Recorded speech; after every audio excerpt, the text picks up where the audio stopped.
Buckle up, everyone. You are strapped in and ready for Insurance Hour with me, your host, Carl Sussman. Informing, educating, and entertaining, one policy at a time. This is Insurance Hour. Hello. This is Insurance Hour. I am your host, Carl Sussman. Thank you so much for being here today. We have the phone lines closed because we have a very, very special guest today that we are going to be speaking with our entire hour. We have Daniel Berlant. He is he was appointed the state fire marshal by Gavin Newsom in October of 2023. This is the guy that we're always talking about and hearing about. He began his career with CAL FIRE back in 2001 as a volunteer, hired in 2002 to the Fire Prevention Bureau of the Nevada Yuba Placer Unit. In 2005, he began working in CAL FIRE Communications as a fire prevention specialist in Sacramento.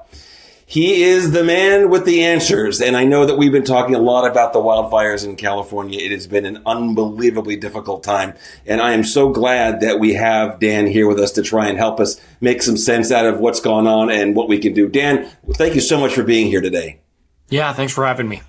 Now, I want to just jump right in if I can. I know the first thing that goes through everyone's mind when it comes to these fires is what can they do?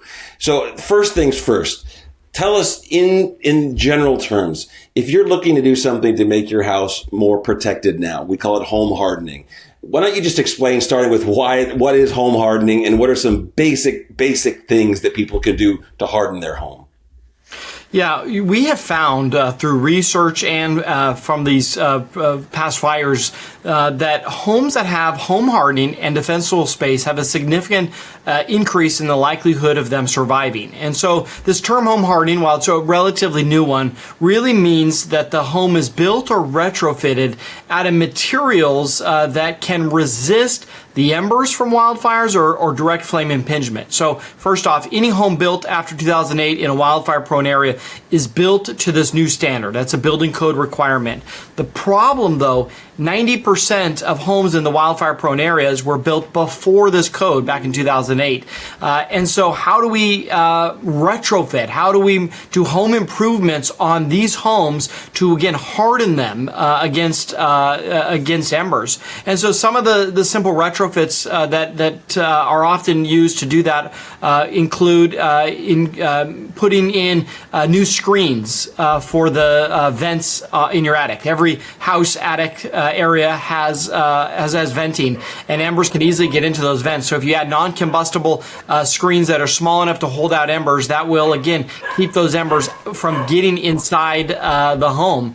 But also taking other steps, including putting guards over your gutters, so the leaves and pine needles can't accumulate or other debris can't accumulate inside of them. And so these are the kind of, again, home hardening, home retrofits or home improvements that we're talking about when we say home hardening. But it's really important to note that home hardening is only as good as your good defensible space around your home, not just clearing dead and dying vegetation at least 100 feet or to the property line, spacing out your vegetation, but this new concept known as Zone 0 or the Ember Resistance Zone. These two things, home hardening defensible space with the Ember Resistance Zone, significantly increase a home's chance of surviving wildfires. Tell us about the zone, because this is the first time I'm hearing it referred to as that. We've heard about defensible space, and I suppose there's an element of logic that the more space you have around your property to separate it from something combustible, the better. But give us a little bit of information. What does that mean, and what is the actual not everyone has 100 feet between them and their neighbor, let alone to be able to clear brush. Give us an idea what that zone is really about. So defensible space is, again, a minimum of 100 feet around your home or to the property line. To your point, not everybody has 100 feet between all portions of their home, but a minimum from the property line to about 100 feet. And by clearing the dead or dying vegetation, the weeds or the dead trees, when a wildfire does occur, it keeps the fire away from the home itself. I'll tell you, I speak for this firsthand. I have had a fire that started near my road. or off my road, traveled up the hillside, but hit the area where I'd created the defensible space, where I'd mowed down the dead grass, spaced up the trees, limbed up the trees, not just bare dirt, still vegetation, plants, landscaping, but the fire literally stopped where the defensible space was done. And so that 100 feet of just spacing, what we like to think of backyards when we talk about defensible space is a park-like setting. When you go to your neighborhood park, you have grass usually, you have some kind of landscaping, but it's mowed down. It's less than 4 inches. You have beautiful trees typically, but they're limbed up so that there's nothing on the ground. Fires tend to start on the ground, and then they travel like a ladder from the grass to the brush up into the trees. And once the fire gets into the trees, they can more quickly spread, but they can more easily spread right up to your home. And so, again, that defensible space, but that's what we call zone 1, is really the first 30 feet, no dead or dying vegetation. That second zone is from 30 feet to 100 feet, and that's where we're looking for just spacing out trees, limbing up trees. But zone 0 is this new concept and new requirement that is coming down the pike that says nothing combustible within the first 5 feet. Again, not looking for bare dirt, but removing the bark or the mulch that's right up against the home, pulling it back 5 feet, landscaping with rocks or other non-combustible items, pulling out some of the smaller shrubs and plants, because all of those can catch on fire. But even moving combustible items like your garbage cans. Many people keep their garbage cans right up against the home. Well, those catch on fire very easily. And so this ember-resistant zone of defensible space is based on research and science. Science and research have shown that especially in big, large wildfires where the wind is just pushing embers sometimes a mile away from the fire, those embers rain down on the home and typically stay or land within a 5-foot radius of the home. There's a lot of science into why that happens. But again, these embers, almost like a magnet, stick within that first 5 feet. And so if we can remove the combustible items, as those embers accumulate in those 5 feet, they don't have anything to burn. And again, if the home is hardened or built to today's standards, the materials will withstand those small little embers and not catch the home on fire. Defensible space, again, is kind of that whole package. We look at it and think about it differently in 3 zones. Amazing. And I want to talk more about this after our break, especially because you're talking about people doing things that are close to their home. And I like the analogy about a park, because a lot of times we will get pushback from people that have significant landscaping that they think is sufficient. But what you might think is safe and what the average consumer might think is safe might be very different. So let's talk about that in a little more detail when we come back. This is Insurance Hour. I am Carl Sussman with our special guest, Daniel Berlant. We will be back in 60 seconds. Don't go away. Let's talk about earthquakes for a minute. Look, we know we live in earthquake country here in California. Powerful, devastating earthquakes have happened here before, and science says that they will happen again. They can't tell us exactly when. They can just tell us that it is going to happen. Count on it. Prepare for it.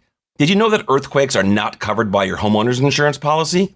You need a separate policy to give you the peace of mind that you will be able to recover without getting financially wiped out the next time we get hit with a big one. There is a great company here in California that will provide you with earthquake coverage you need at a price you can afford. That company is GeoVera. I have a policy through GeoVera. I really like how easy it is to choose from all of their great coverage options, backed by the financial strength that lets me know that they will be here for me when I need them the most. Go to getquake.com/insurance hour to learn more. That's getquake.com/insurance hour. Make sure you're ready for the day when the ground shakes again. Hello. This is Insurance Hour. I am your host, Carl Sussman. Phone lines are closed today. We do have a special guest, Daniel Berlant. He is here to talk to us about everything fire related. He is the guy, right? When you're watching TV, when you're hearing about the fire people, the people that know what to do, how to keep your home safe, what to do after, this is who they're talking to. We were discussing defensible space before the break, and I want to just jump right back into that with a question. A lot of times people believe that their home, their landscaping is quote unquote safe. What is it that you tend to find when people have bougainvillea climbing up the house, but it's trimmed, right? It's not wild. It's their landscaping. How do you address the conflict between people that want to have a certain type of landscaping and this zone zero that we were talking about as well, and the impact that it could have? You know, we all want to live in beautiful areas, right? We want to landscape our home with pride and add color and diversity to again, where we are spending our lives and in our sanctuary. But it's so important that we understand that some plants are more fire resistant than others. But it's also important to note that all plants, even well manicured, well watered, can still burn. And so, you know, that's why we're really focusing on making sure that people are using fire-wise planting. Again, choosing plants near your home that are less susceptible to wildfires. But again, as we talked about in this ember-resistant zone, even those fire-wise kind of plants or water-wise plants that are often thought about, you know, for example, drought-tolerant plants tend to be also fire-wise plants. The makeup of those plants, they're less oily, they retain a lot more water. Can you give us some examples of what some of those plants are? I know that's what everyone's going to be thinking. Oh, what are these special plants that we should have that are closer by if we have to have something close by? Yeah, you know, there are a lot of vines that don't necessarily climb, that are low level, that retain water. Rosemary can be one of those. That's one of those plants. Poppies are another one that, again, don't necessarily retain a lot of those oils. But every climate of unfortunately California, with how diverse it is, we have lots of different planting landscapes. And so the easiest way to not answer your question is talk to your local nursery, because they'll let you know what's best in your climate. But I used rosemary as a good example, right? Rosemary tends to retain a lot of water, but rosemary also grows on top of itself each year, and that underbrush of the rosemary is dead. And so you have to maintain those plants. And so, again, fire-wise landscaping is not just the type of plant, it's also how you maintain it, making sure that you're keeping them small enough where they're not spreading from one to the other, you're spacing them out. But as plants like to do, they grow and grow and grow, and that can be a challenge. But again, don't necessarily have a list of the best available ones, but it's also just really about locally checking with their nursery, but maintaining them. But again, I come back to stress this point that under the wrong conditions, major fire danger time periods of the year, even a well-watered plant, rose bushes, that are green and that you've watered, they still burn in a fire. And again, that is why we're really focused on trying to just space those plants out, move them a little ways away so that they're not right up against the home. I'm going to have that going through my head. All plants burn. Because that's what a lot of people, they'll come to us and they'll say, well, is this okay? Is that okay? And I suppose it makes sense that some will be more flammable than others. But at the end of the day, all plants burn. So they do. And I think, in this water, wise climate that we're in here in California, drought tolerant plants tend to be fire-wise plants as well. But back to that saying, even green manicured grass, lawn in front of homes burn often during wildfires. And so again, it's back to no matter, even if you're watering it every single day, when temperatures in these wildfires raise as high as they do, they're going to burn everything.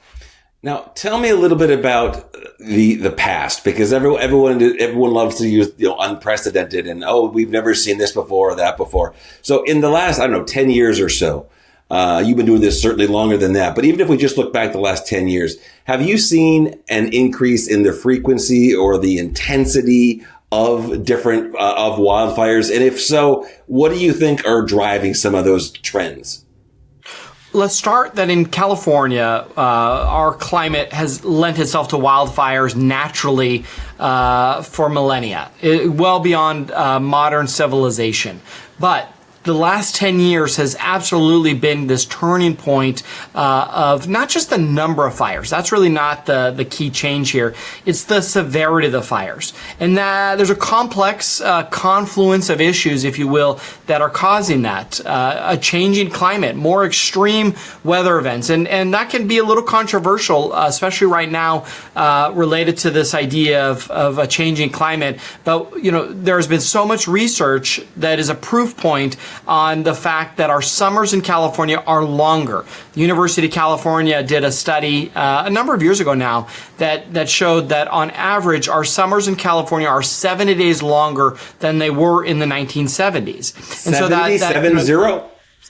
It's over 70 in really. So again, 2 extra months of fire season, summer months. And what that means is that there's a longer period of time for vegetation to dry out before we get the rainy season. And as we are even seeing this year, we go from lots of rain to no rain, lots of rain to no rain. And so that's really hard for a lot of the plants to be able to bounce back and forth.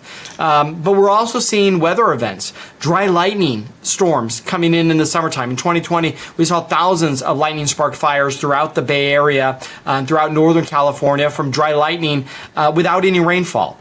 We've been experiencing our hottest temperatures in the last couple of years. And so you add these weather events and these extreme weather events like the Santa Ana wind event that occurred in January. Again, why that's unprecedented, the fact that we had hurricane level winds in the month of January for a sustained period of time that fan fires, and as we know, then push fires into heavily populated communities and did significant destruction. But to come back to your question, the last 10 years have been completely a different game for us with the severity and then the impact that these wildfires have caused. And it only puts why there's so much more focus and need for the strategy that we do have and we can talk about to combat these challenges. Well, I definitely want to talk more about the strategy and more about the plans after this break, because everyone needs to know this. And it doesn't matter if they're in a high fire zone, quote unquote, or not. Fires affect everybody everywhere. And if we haven't learned that lesson with this last batch of fires, then we never will. So let's take a quick break and we'll talk more about that. This is Insurance Hour with special guest Daniel Berlant. Stand by.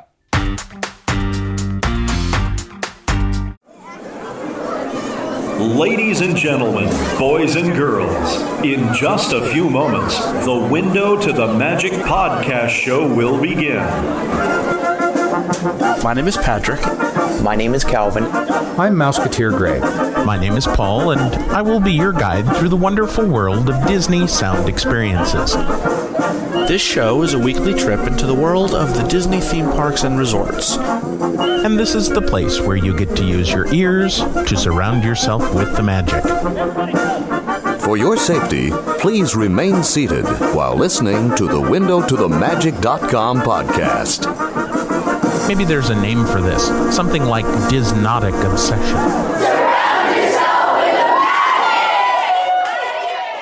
Please visit WindowToTheMagic.com for more information, or you can find us on Apple Podcasts and in the iHeartMedia app.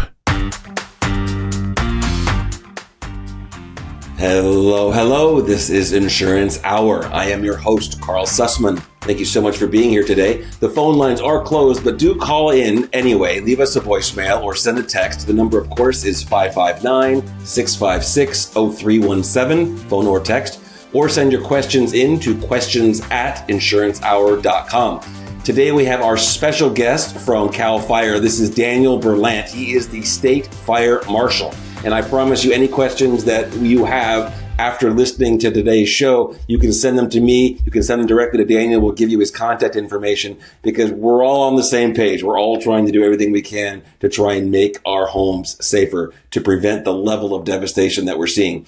Again, before the break, we were talking about some of the historical events that we've seen in the last 10 years or so. And during the break, we were talking about it. Tell me, how do you explain, or what is it that your teams are seeing in the real world? Forget why it might be happening or what it's called. Just tell us about what they're seeing now versus what they saw in the past. Weather conditions that are more extreme than ever before. More dry lightning events, more extended periods of high fire danger where the weather conditions create low humidity or high temperatures and strong winds all at the same time.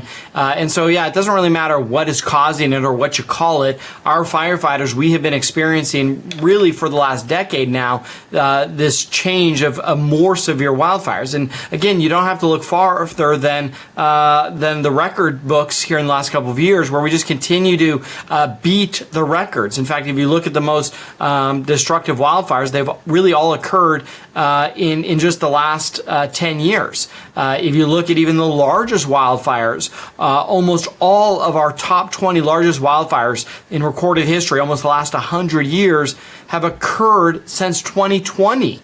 So the record books and the fires are showing them.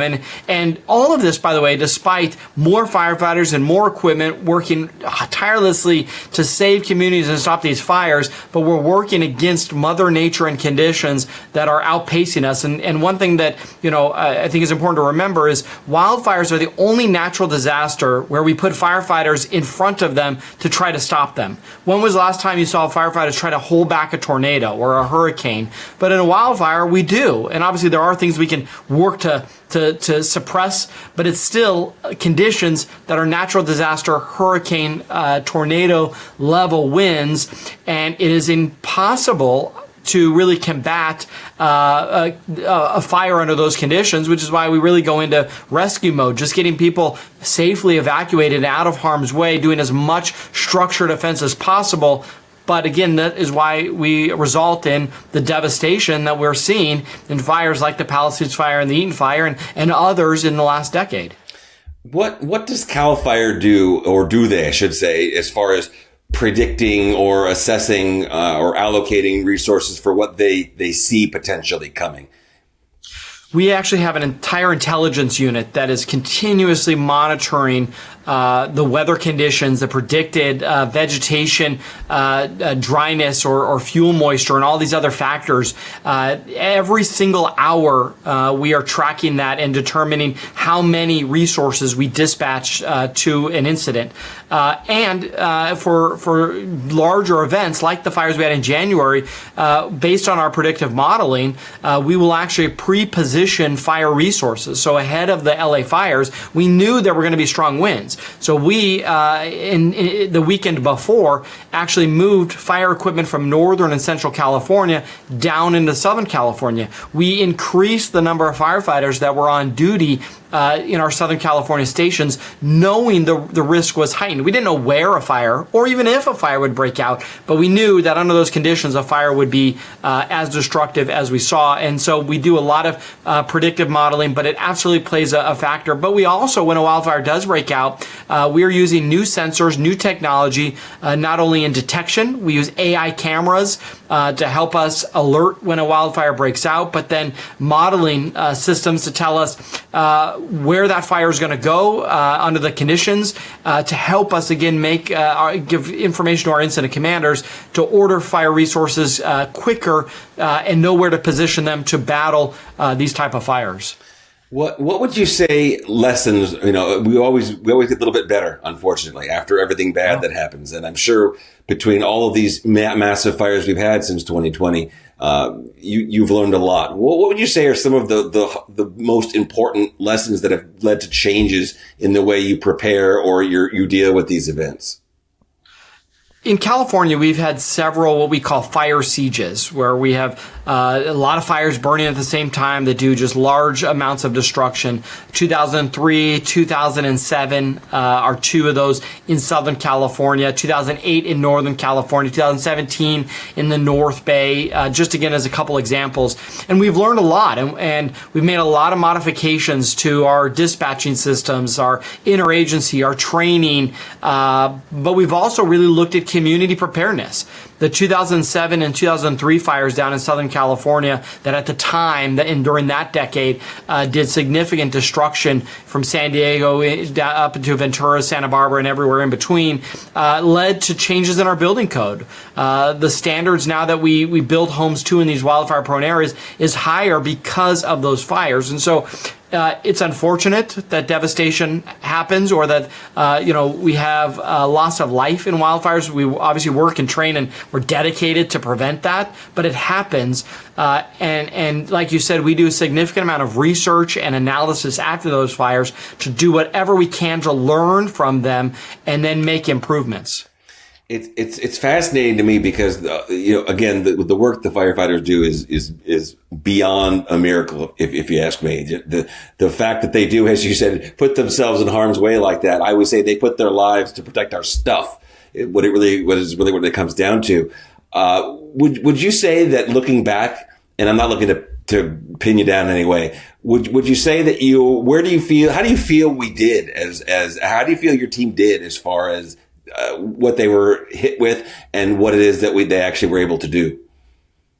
The fires in LA are historic because of not just and as you said earlier, right, sometimes we overuse some of these words or have become immune because every year is historic or record breaking. But if you look at the LA fires, the sheer amount of people that were impacted and had to evacuate, it's devastating to us that over, just under 30 people lost their lives from these wildfires. But if you look at the thousands and thousands of people that were immediately impacted, there could have been a lot more loss of life. And that was directly because of firefighters. Absolutely. Firefighters helping to save people and get them evacuated. Hold that thought. I want to talk more about that right after the break, specifically about the evacuations and how those decisions are made. So give us a second. We will be back in 60 seconds, and we will continue our conversation with Daniel Berlant. Stand by.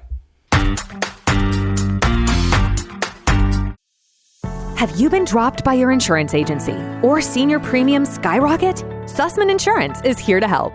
We're a family-owned and operated insurance agency that's been serving our community for 2 generations. At Sussman Insurance, we know how stressful it can be to find the right coverage, especially when prices go up or you're left without insurance. That's why we're committed to finding you competitive rates, whether it's for fire, home, earthquake, flood, auto insurance, you name it. We've got you covered. Give us a call or send a text to 310-820-5200 or visit us online at sussmaninsurance.com. Plus, stay updated on all things insurance by joining our text group. Just text 567-4CARL with a K. That's 567-367-5275 to get the latest updates straight to your phone. Sussman Insurance, your family's insurance solution.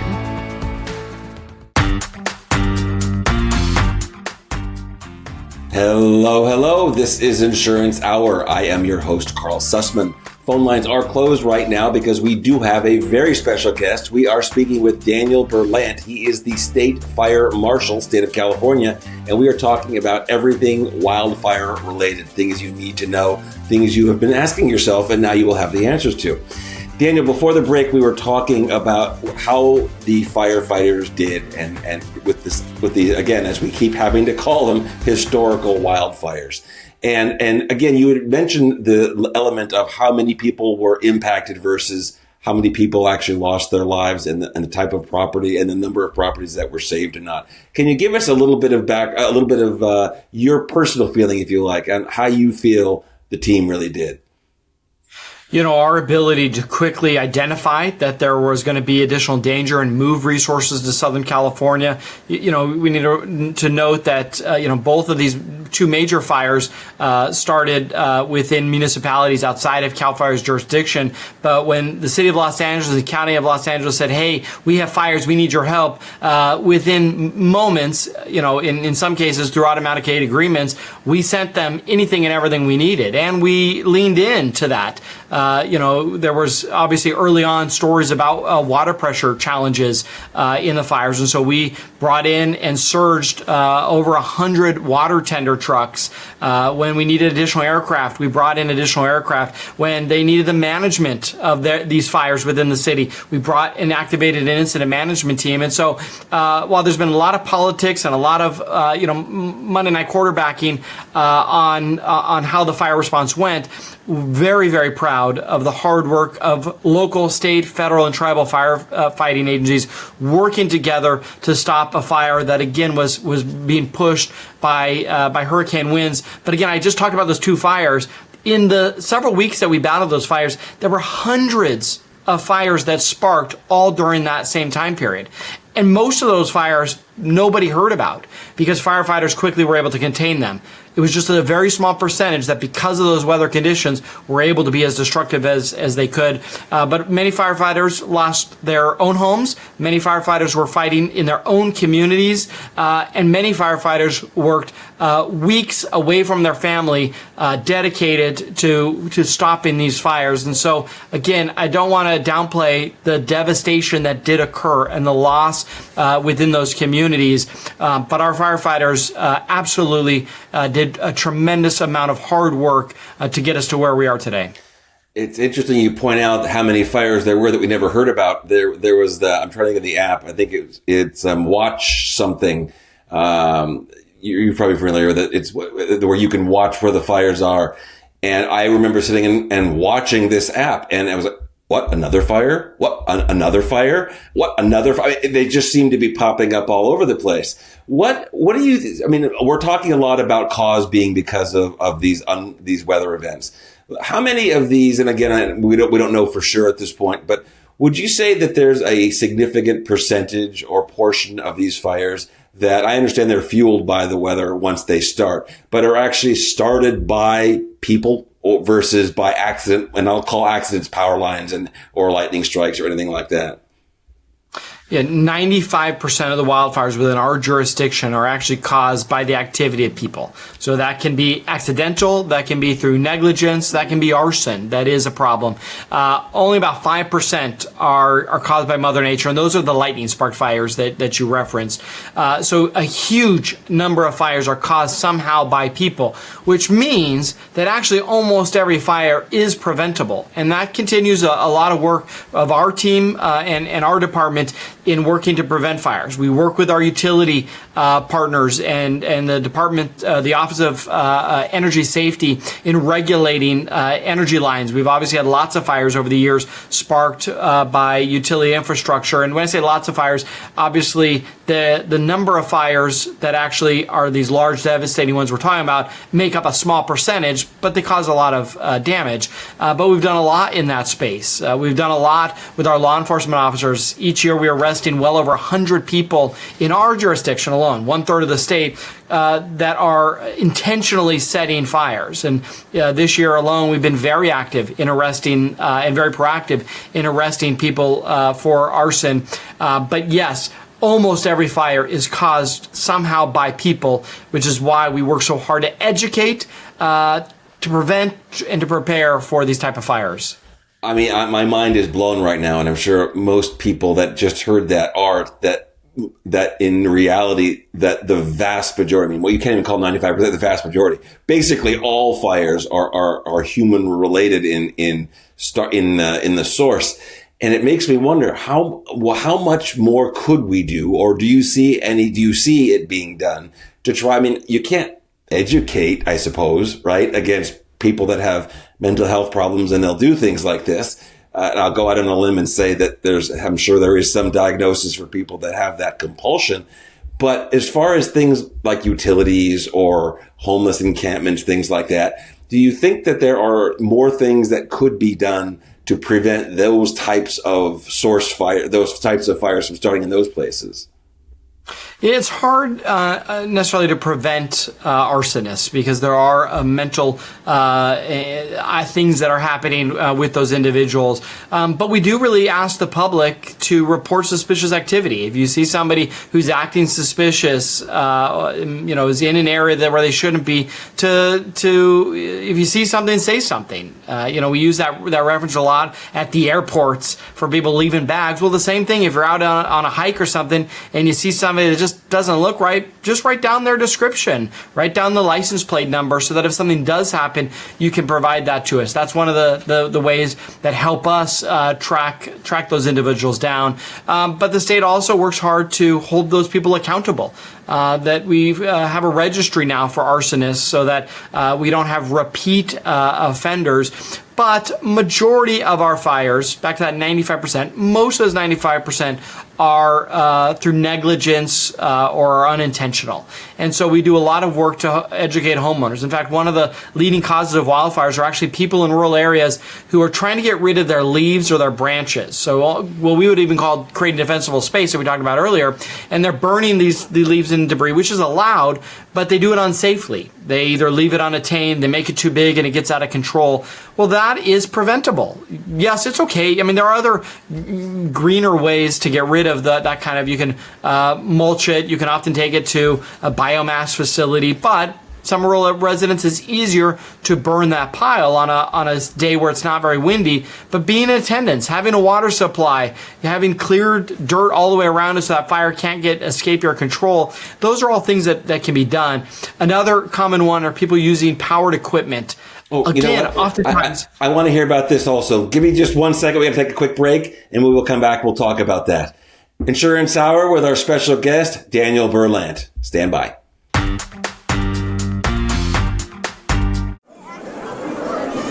Ladies and gentlemen, boys and girls, in just a few moments, the Window to the Magic podcast show will begin. My name is Patrick. My name is Calvin. I'm Mouseketeer Gray. My name is Paul, and I will be your guide through the wonderful world of Disney sound experiences. This show is a weekly trip into the world of the Disney theme parks and resorts. And this is the place where you get to use your ears to surround yourself with the magic. For your safety, please remain seated while listening to the windowtothemagic.com podcast.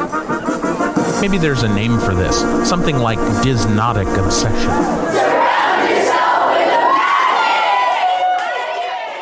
Please visit windowtothemagic.com for more information, or you can find us on Apple Podcasts and in the iHeart Media app. Hello. This is Insurance Hour. I am your host, Carl Sussman. The phone lines are closed. We do have a special guest, but please still give us a call. You can reach us on the voicemail or send a text. The number, of course, 559-656-0317, or send your questions in to questions@insurancehour.com. Our special guest, Daniel Berlant, is here from CAL FIRE, and we are talking about everything wildfire related, and really just fire related. Before the break, we were talking about some of the ways that people inadvertently will start fires. I want to get back to that and hear a little bit more. You're talking first about people burning some of the clearance, the areas they're trying to do. I guess you could call that a non-controlled burn that was supposed to be controlled. And what are some other things that people might be doing that could be causing problems? We see a lot of fires sparked by tractors or lawnmowers cutting down dry grass. Lawnmowers are obviously meant for well-manicured green grass in your front lawn of a neighborhood, but people often will use those same lawnmowers to go out into the backyard where it's weeds and try to mow them down, but a rock strike on the metal blade of that mower will start a fire. And so using powered equipment outdoors is obviously an important thing we do, but making sure that you're doing it not on a hot, dry, windy day and using the right tool. Again, a lawnmower is for green manicured lawn, not to cut down weeds. But vehicle usage is actually one of our top vehicle causes or fire causes. Pulling a vehicle over into dry grass, the hot muffler on tall weeds can cause a fire. If you're pulling a trailer and the trailer chains on the car disconnect and drag, or any piece of items. We've had hubcaps on vehicles that drag on the ground, causing sparks. Driver just keeps going down the road, but sparks are left behind them and starts a wildfire. So maintaining your vehicle, really important. But if you look at really, I think the top four causes of wildfires, it's those debris burning without a permit, doing it unsafely, burning illegal items, vehicle usage like pulling over in dry grass, powered equipment like using a lawnmower, and then arson. Now, are there places and resources for people that might want to do some of these things properly, where they can go to either get assistance or get training or just find out what the proper way is to do some of these things?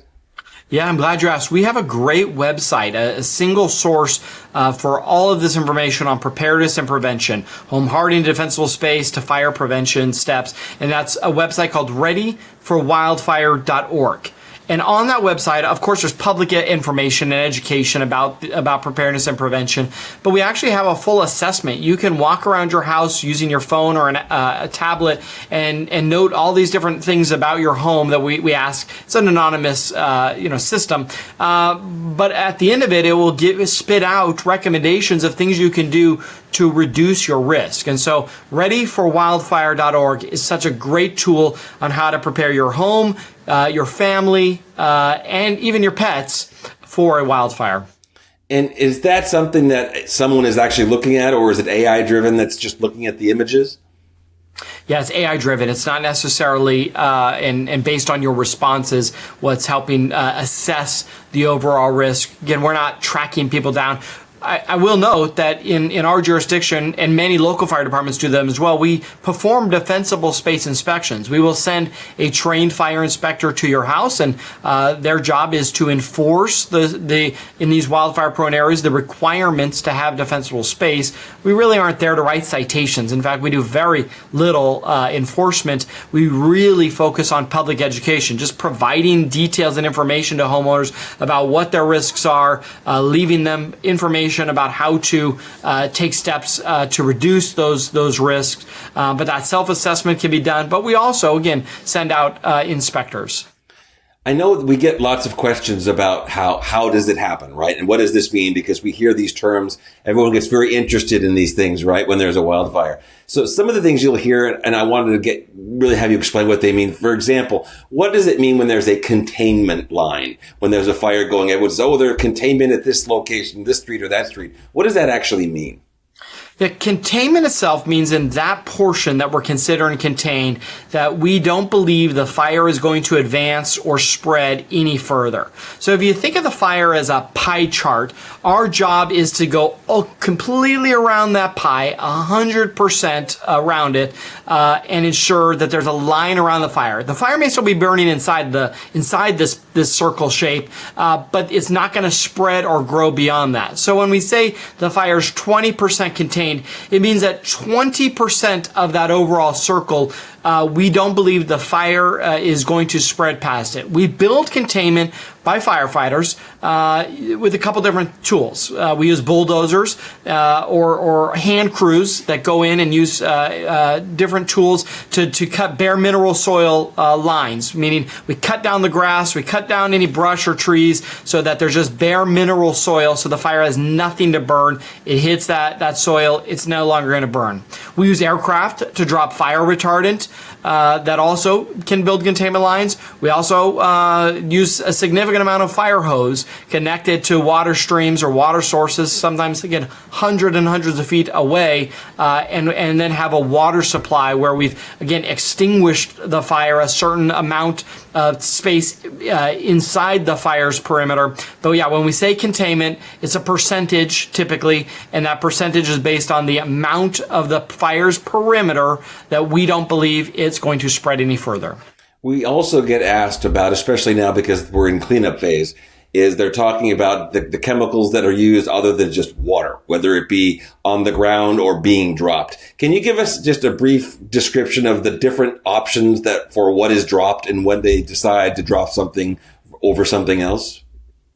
So in a wildfire, we have a lot of tools, and we're going to use firefighters who use water and hand tools, bulldozers on the ground, but we have aircraft. CAL FIRE, we're super proud that we have the largest aerial firefighting fleet in the world, air tankers and helicopters, and then we surge with our local partners, the military, and other private companies to bring in fixed-wing air tankers, airplanes that have been converted to dropping fire retardant. They are dropping a chemical material that has been tested to ensure that it is as environmentally friendly as possible while also being effective at actually suppressing the wildfire.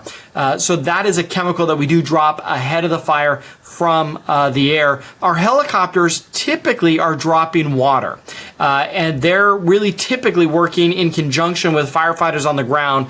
So as firefighters are working to build those containment lines I talked about, the helicopters will drop on hot spots where those firefighters are. So the air tankers are ahead of the fire, dropping retardant, working to slow down the fire. Firefighters get there, they work to their hand tools to put it out. Helicopters then work in conjunction with the firefighters, dropping water. Again, all of these tools have a different role to play, but they're all working together.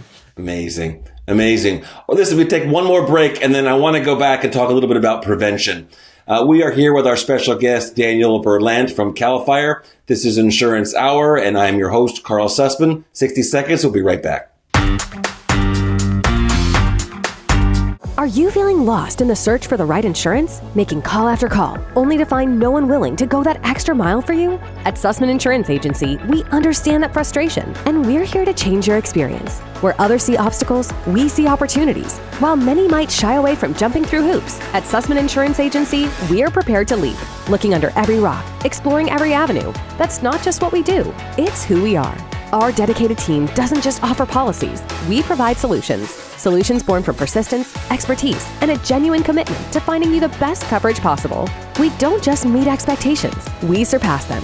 If you're tired of hearing no or it's not possible, it's time to turn to a team that believes in yes, and let's make it happen. Don't settle for less. Reach out to Sussman Insurance Agency at 877-411-5200. Visit us online at sussmaninsurance.com or email sales@sussmaninsurance.com.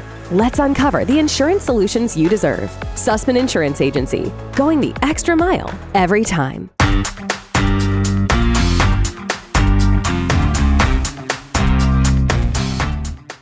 Hello, hello. This is Insurance Hour. I am your host, Carl Sussman. Thank you so much for being here today. The phone lines are closed. We are here with our special guest from CAL FIRE. This is Daniel Berlant. We are talking about everything fire related that you need to know.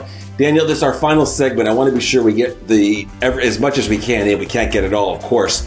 I want to talk to you a little bit about the insurance aspect of this, because again, this is an insurance show, and I know people are wondering, when am I going to talk about how does all of this impact insurance and insurance rates? Can you tell me a little bit about the communication that's going on between you and the Department of Insurance and things of that nature?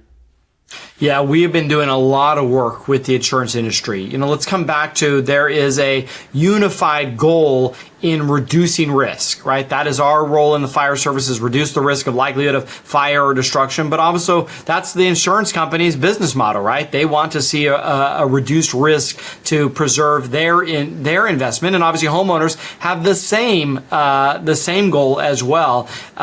We've done so much, though, to talk about, well, what are the right standards? What are the right things people should be doing that reduce that risk? And a lot has happened with the Department of Insurance and the insurance industry. In fact, the insurance industry and their research arm, the Insurance Institute for Business and Home Safety, has really been one of the leading research entities and organizations. And we funded and partnered on a lot of projects.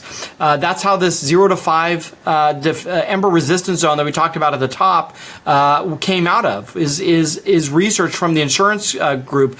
But we've really worked hard to make sure that the standards we all agree upon and that we have alignment in them. The Department of Insurance created the Safer from Wildfires framework, which incorporates this standard that, again, is research-based, science-backed by the insurance industry's nonprofit arm, but also from us as fire service leaders that say, yes, those are the right things that need to happen. And so those things are really kind of threefold. Defensible space, clearance around your home of dead or dying vegetation with that ember-resistant zone in that first 5 feet.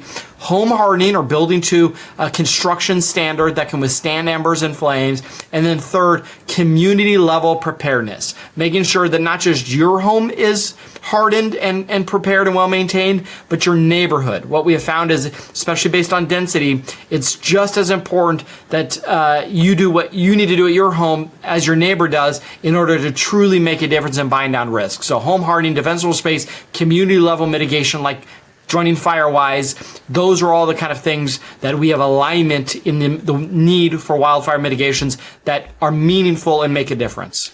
It's nice to hear that the industry is working alongside everybody to try and prevent these fires and to prevent the damage from being as high as it's been, because everyone assumes that everything is hindsight. So it's nice to hear that the organizations are working together to try and come up with more information. We've got a couple of minutes left. First I want to ask you one quick question. If you're an insurance company, what are your top 5 things that you would like to see homeowners do that would make you feel more comfortable about writing fire insurance for them? Well, I am not an insurance company, so I don't want to speak for them, but but we agree on the same things. And I think those are taking the steps to retrofit your home to harden them. Most roofs have been replaced in our fire-rated roofs, but closing up the eaves, making sure that your siding in your home doesn't have holes, creating that ember resistance zone right around your home. Those are right there, three steps. Maintaining that defensible space and getting rid of the dead or the dying vegetation, removing the leaves and the needles. These are all some of the higher prioritized areas that I know if I ran an insurance company, I would be looking for. But it is also important to note that you have to do all of these things. You can't just say, well, I'm going to do one home hardening effort, or I'm going to do a little bit of defensible space. No, it's a complete package. Really, what insurance companies want to see is you're doing all of them. Now, we recognize at our level that not everyone can afford to do this work. Not everybody can physically do this work. And so we've been piloting and providing grant money to support local organizations helping vulnerable Californians who need additional assistance in home hardening, defensible space, or other mitigation work. So those who can do it, we have a lot of resources on our website to learn how to do it. But also for those who can't, we have grant programs available to help provide that financial assistance. What's interesting again about that is that it's an all or nothing, right? It's the weakest link in the chain. If you can clear 90% of it, but if the 10% is still there, it's probably going to be the area that the fire finds its way in. So it's a lot of work. It's a lot of work to maintain your home and to do this. But it's a lot of work and a lot of emotional when your home is destroyed and you're starting all over. And so you kind of have to balance your investment. But I don't want to oversimplify. Again, living in a wildfire-prone area and having wildfires affect my own home and burn on my property, I get it. But it's an all or nothing to truly make a difference. But you can measurably do it. Take steps now to work towards that effort. If you had to pick one, I'm trying to give everyone a takeaway that they can immediately act on. What do you think is the least expensive, most effective for the cost that somebody can do? Going in and making sure that any openings underneath your home, if you're built above a foundation, in your attic and the vents there, that your vents have a non-combustible metal screening. You can buy that for relatively a small amount. Replace the metal portion so that they're small enough. They're made of a non-combustible material to keep embers out of them. We actually have a whole list of low-cost retrofit items on our website, but I would start by at least putting metal, small screening on your vents. Daniel, thank you so much for being here. Everyone stay safe, and we will talk about fire, I'm sure, again. I do want to thank all of you for taking the time to listen today. I know insurance is not necessarily the most sexy concept. It is important that you understand what it is you're looking for, what it is you think you're getting, and finally, what you actually did purchase. You simply need to know more than you used to. Things are more complicated. If you have any questions, please reach out to me directly at 559-656-0317. You may also send your questions to questions@insurancehour.com. Informing, educating, and entertaining, one policy at a time, this is Insurance Hour. The show is dedicated to Shamrock Papa.